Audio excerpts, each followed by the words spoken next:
people, obviously, it doesn't really matter who you are with respect to being afraid. The word scared has been just used. And I think the argument is that something must be done.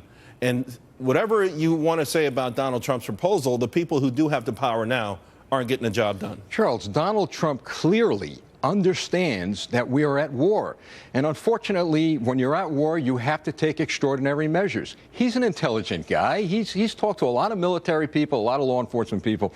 The bottom line is this.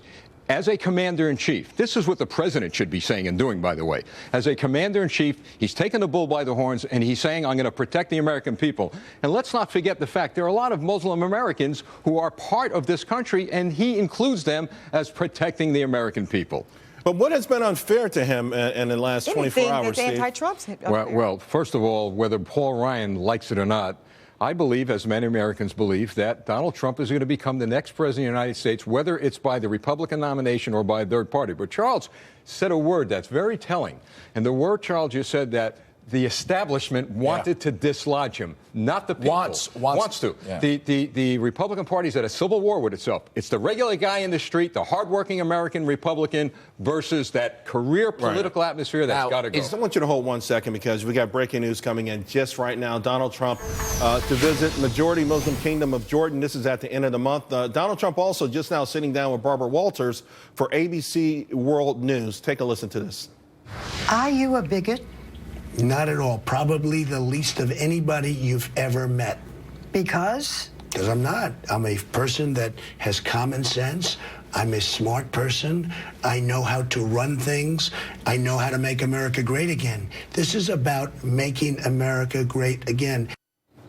All right, Steve, you're a big Trump supporter. What do you make of those comments? He wants to make America great again, period. That's been his theme, consistent all along. The man's not a bigot. He's an American citizen running for president. And for the Republican Party and others to jump on him, I wish they would be as energized to jump on the fight against terrorism as they're jumping on this man. He's fighting for this country, for God's sakes. Why don't the Republican Party jump on his bandwagon? Look, we may not necessarily agree with everything that's being said, but jump on this making America great again. But Ebony, I mean, there are some real concerns. I think the concern a lot of people would have to that, Steve, I hear you.